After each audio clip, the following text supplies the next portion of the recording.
Assalamualaikum warahmatullahi wabarakatuh. Selamat pagi pemirsa kabar. Kita berada di Pengadilan Agama Klaten ya. Oke. Hari Kamis pagi ini tanggal 31 Oktober 2024, Mas Hakim ingin ketemu dengan Ketua PA Klaten yang rencana geser ya mulai besok pagi Jumat tanggal 1 November 2025. Bapak Mu'ad Junizar geser tugas ke PA Karanganyar monitor.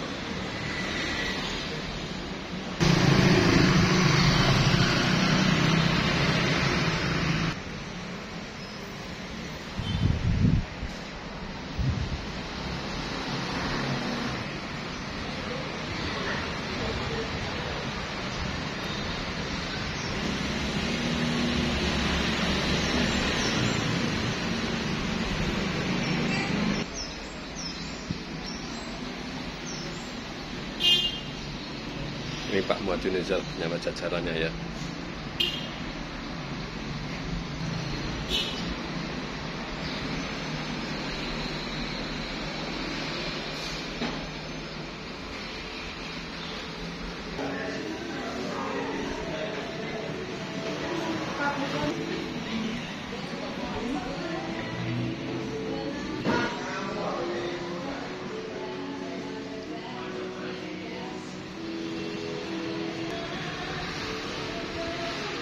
Teladan ini ya, Mas Adan PN Teladan 2024 ya. Adan Rizky Fadilah. Oke.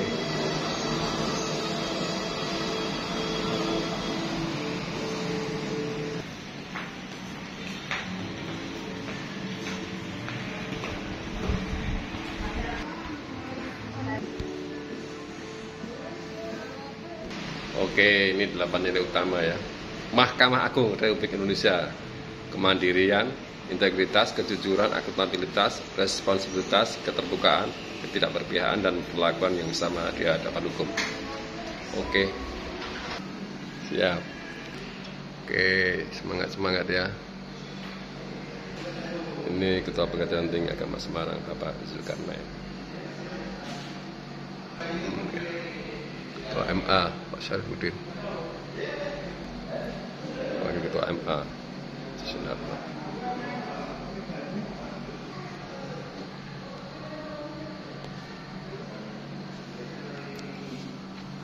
Kita masuk. Halo, assalamualaikum. Wah, ini Pak Mu'ad Junizar ini Ketua PA Klaten rencana mau geser ini. Sehat selalu? Alhamdulillah sehat. Alhamdulillah. Tunggu ya. Bu, izin mau wawancara boleh ya? Oke, silakan.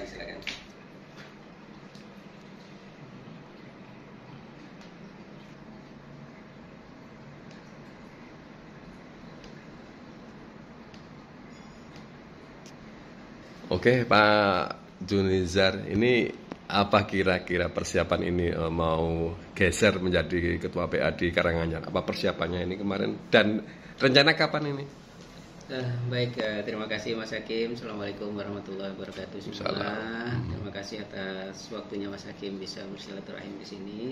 Sebelumnya saya perkenalkan diri dulu ya. Saya Mu'ad Junizar, kebetulan sudah 2 tahun 2 bulan ini menjabat sebagai Ketua Pengadilan Agama Klaten, dan insya Allah besok per tanggal 1 November 2024 kami akan bergeser ke PA Karanganyar, dan nanti tanggal 1 besok ini kita akan melakukan sertijab di Pengadilan Tinggi Agama Semarang. Nah, kebetulan yang akan masuk ke Pengadilan Agama Klaten ini adalah Ketua Pengadilan Agama Karanganyar. Ya, karena beliau sudah 2 tahun bahkan 3 tahun di sana, 1 tahun menjadi wakil, kemudian 2 tahun menjadi ketua, dan alhamdulillah kita gesernya nggak jauh-jauh, Mas Hakim. Jadi kita ini hanya tukar tempat saja. Namanya Pak, namanya?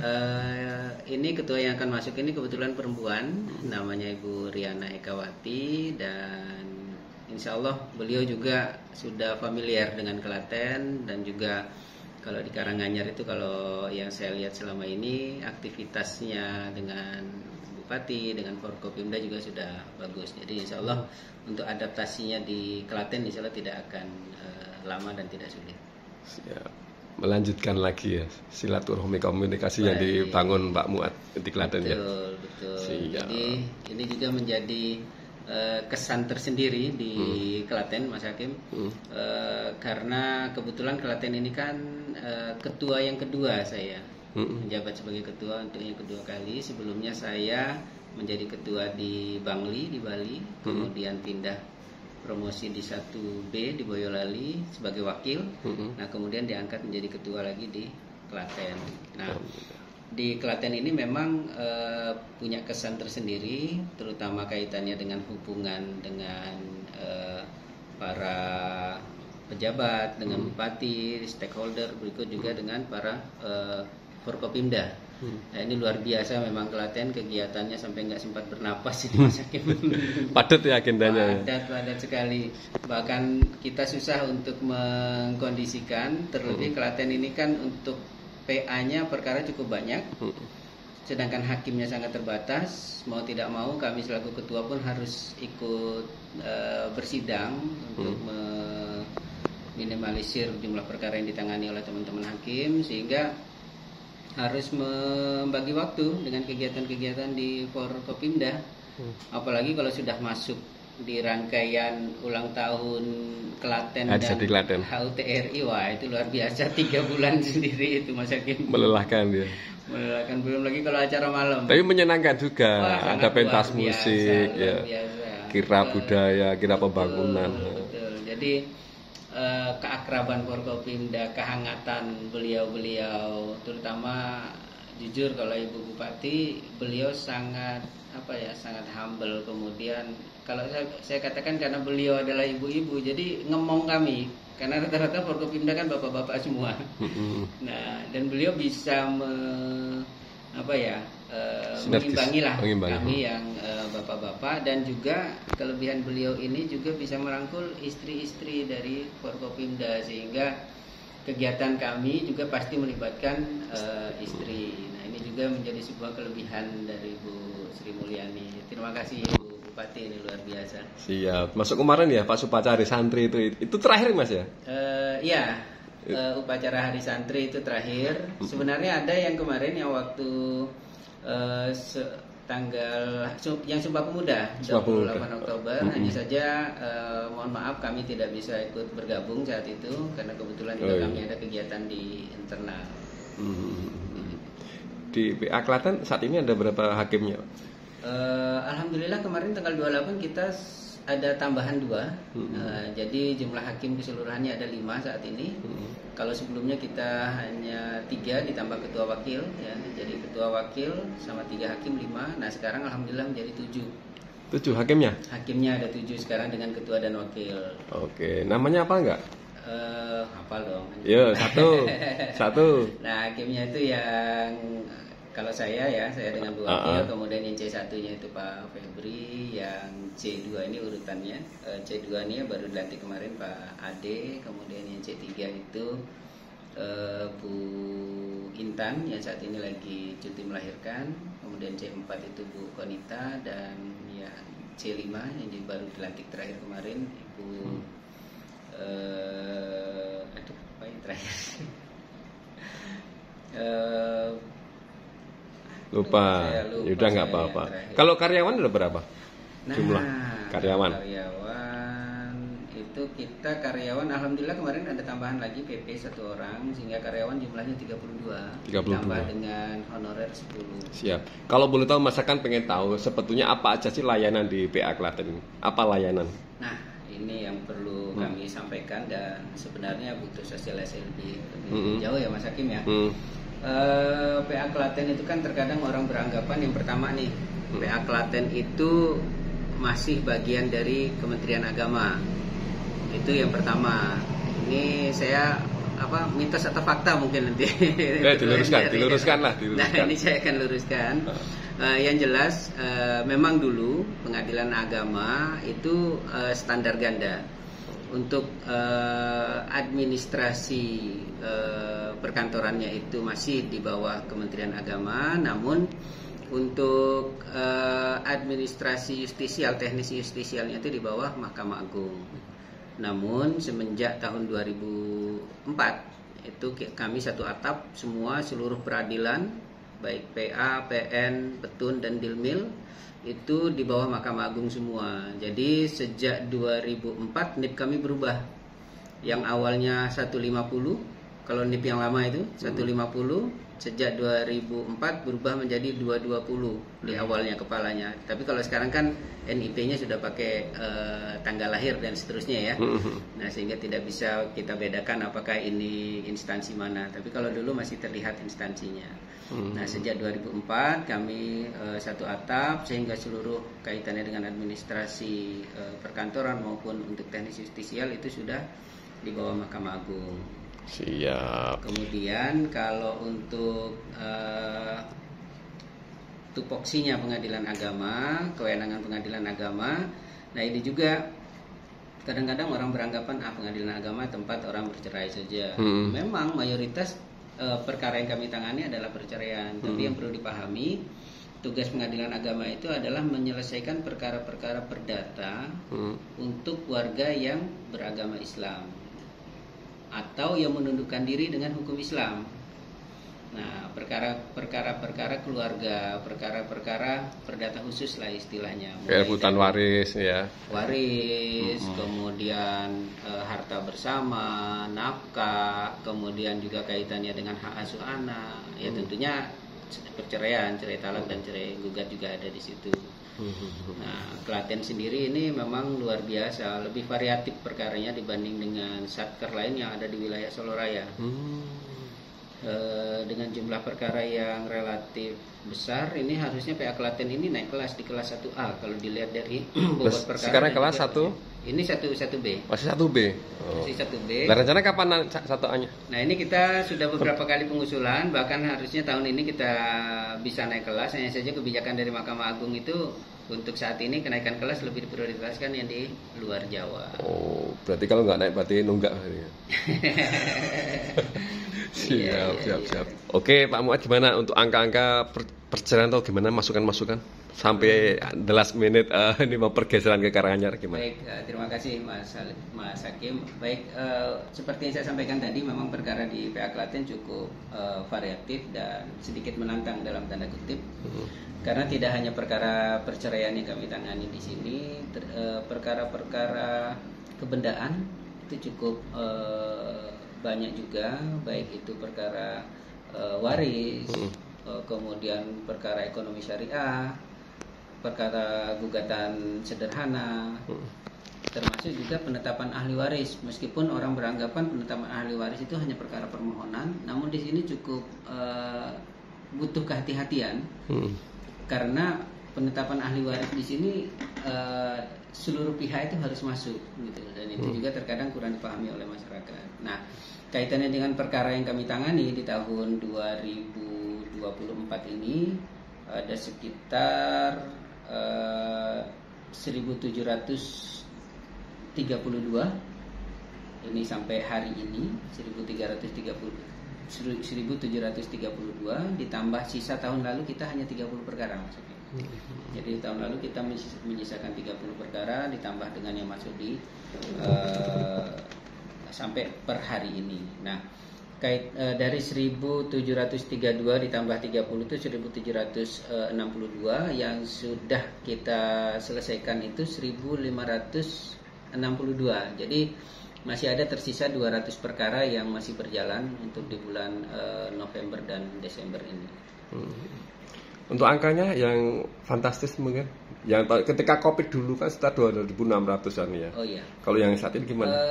Baik, memang di 2-3 tahun terakhir ini cenderung menurun untuk jumlah perkara yang kita tangani. Memang ketika COVID kemarin agak sedikit tinggi, bahkan ketika tahun 2022 itu kita 2.600-an perkara. Oke. Kemudian di terakhir kemarin di 2023 itu sekitar 2.000 200, jadi agak sedikit menurun. Dan di tahun ini sepertinya semoga saja tidak mencapai di 2000. Jadi saya sebenarnya lebih berharap perkara ini tidak banyak-banyak, Mas Hakim. Namun tentunya kita juga berharap semua itu terselesaikan baik-baik di luar. Jadi jangan sampai mereka tidak masuk ke pengadilan tapi di luar seperti api dalam sekam, malah tidak terselesaikan, itu malah jadi masalah. Nah, kemudian ada satu hal lagi yang perlu kami sosialisasikan juga ini, Mas Hakim, kaitannya dengan EKOT. Nah, kita di sini ada persidangan secara elektronik, mulai dari pengajuannya, kemudian pemanggilan, kita memanggil secara elektronik dan juga dipanggil melalui kurir pos. Kemudian juga persidangannya nanti kita hanya cukup upload saja untuk jawaban, replik, duplik dan juga kesimpulan. Hadir itu hanya ketika persidangan awal dan juga ketika pemeriksaan saksi. Nah, kaitannya dengan EKOT ini tentunya karena pemanggilan dan teknis persidangannya itu relatif lebih simpel dengan menggunakan teknologi, otomatis biaya perkara yang dikeluarkan pun jauh lebih ringan. Bahkan bisa sampai lebih dari 50% ininya pemangkasan biaya perkaranya. Ini memudahkan layanan masyarakat ya, memudahkan akses layanan masyarakat. Oke. Pak Muad, mungkin pesan buat masyarakat, masih ada sebagian masyarakat yang kadangkala emosional karena kebutuhan ekonomi, karena faktor godaan dunia ini kan harta tahta wanita. Lah, apa pesan buat masyarakat yang jangan sampai terjadi perceraian? Baik. Terima kasih Mas Hakim. Memang di masing-masing wilayah itu karakternya beda-beda. Faktor-faktor penyebabnya itu beda-beda. Dan juga kalau saya lihat di Klaten ini sendiri kan wilayahnya ada wilayah transisi ya. Dibilang desa bukan, dibilang kota juga bukan.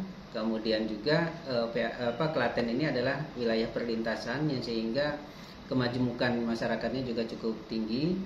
Nah, di sini juga yang saya harapkan kepada masyarakat, kalau yang saya lihat dari beberapa faktor penyebab dari perkara, terutama perkara perceraian yang masuk di Pengadilan Agama Klaten ini, yang pertama itu kaitannya dengan masalah ekonomi, tidak bertanggung jawab, kemudian juga faktor hubungan dengan pihak ketiga atau perselingkuhan lah. Meskipun terkadang itu juga tidak serta-merta bisa dibuktikan, atau mungkin hanya karena rasa cemburu itu yang akhirnya itu yang muncul. Nah, itu juga yang menjadi salah satu penyebab. Oke, siap. Oke, ini tinggal menghitung jam atau bukan hari ya, jam ya berarti ya.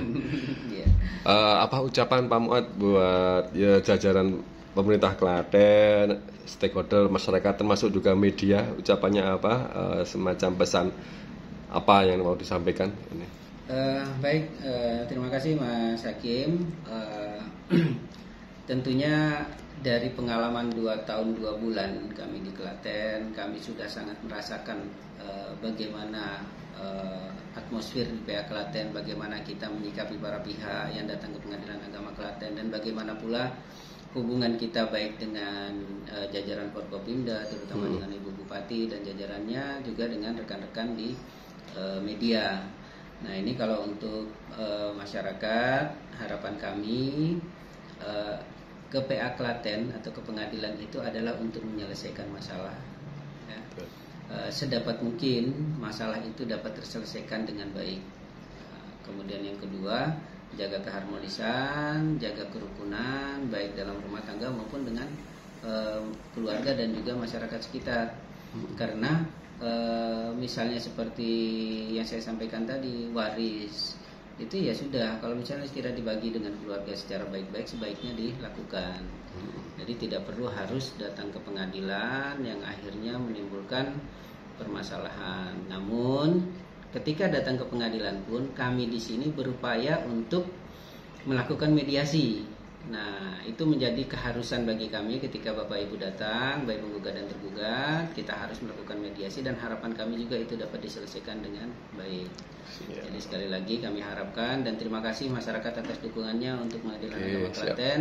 Nah, kemudian kami juga mengucapkan terima kasih kepada Ibu Bupati, Ibu Sri Mulyani, ya beserta jajarannya dan juga Forkopimda yang luar biasa mensupport kami, mendukung kami, bahkan kami juga sudah ada beberapa melakukan MOU dengan Ibu Bupati dan juga dengan Forkopimda, dan kebersamaan 2 tahun ini sangat-sangat luar biasa, sangat-sangat berkesan Mas Hakim dengan beliau-beliau ini, dan semoga ini juga tetap terjalin meskipun kami bergeser sedikit ke Karanganyar kalau sekiranya ada kegiatan-kegiatan atau mungkin ada di waktu-waktu mendatang kita berkesempatan untuk bersilaturahim. Sekali lagi kami ucapkan terima kasih dan tentunya mohon maaf ketika kita berinteraksi atau dalam baik dalam hal kedinasan maupun dalam hal pribadi, apabila ada hal-hal yang kurang pas atau kurang berkenan, kami juga mohon maaf. Nah, spesial juga ini buat teman-teman media, ini Horok Klaten ini biasa memang. Namanya Horok. Horok Klaten. Bukan gorok loh Pak. Apa pesannya buat wartawan Horok Klaten Pak? Nah, ini wartawan Horok Klaten ini luar biasa. Selalu ngerusuhi. Dan selalu ada di setiap kesempatan. Dan juga kekompakan mereka luar biasa. Ya, sekali lagi saya ucapkan terima kasih. Kerjanya luar biasa, siang malam tanpa melihat waktu nih. Basecamp di press room Mbak di basecampnya di press room. Di Kominfo. Iya, sama juga dengan teman-teman ini protokoler di Belanda juga. Ini juga saya kebetulan ini juga teman-teman di protokoler dan juga wartawan juga saya ucapkan terima kasih atas kerjasamanya yang luar biasa. Siap. Terima kasih Pak Muat, semoga berkah ya. Intinya meskipun saya kedinasan sudah tidak ada di Klaten, sudah bergeser, silaturahmi tetap jalan. Gitu Pak Muat ya. Betul, itu tetap intinya, berkomunikasi. Terima kasih. Siap, sehat selalu, jaga imun. Amin. Ini jangan lupakan Klaten loh Pak. Siap. Oke. Ya, assalamualaikum. Waalaikumsalam warahmatullahi wabarakatuh.